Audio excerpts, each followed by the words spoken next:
মানুষের ভালোবাসা কিংবা দুঃখ প্রকাশের জন্য ভাষা আছে, আছে চোখের জল। কিন্তু অবলা প্রাণীরা, তারা কি পারে তাদের মনের কষ্ট প্রকাশ করতে? সম্প্রতি সোশ্যাল মিডিয়ায় ভাইরাল হওয়া এই দৃশ্যটি নাড়া দিয়েছে কোটি মানুষের হৃদয়, যেখানে দেখা যাচ্ছে প্রিয় পশুর বিদায়বেলা নিজেকে ধরে রাখতে পারেননি তার খামারি বা মালিক।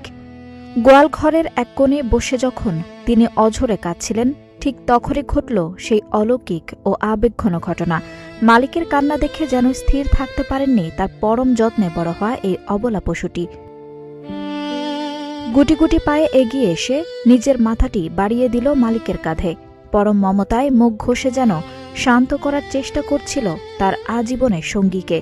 অবলা পশুর এই নিঃশব্দ ভালোবাসা আর চোখের ভাষা যে কোনো মানুষের হৃদয়কে ভেঙে চুরমার করে দেওয়ার জন্য যথেষ্ট। নেটিজেনরা বলছেন, প্রাণীদের হয়তো মুখের ভাষা নেই, কিন্তু ভালোবাসার ভাষা যে তারা মানুষের চেয়েও ভালো বোঝে। এই ভিডিওটি তারই এক জলজ্যান্ত প্রমাণ। কোনো সীমানা বা ভাষা মানে না, তা আরও একবার প্রমাণ হলো এই বিদায় লগ্নে।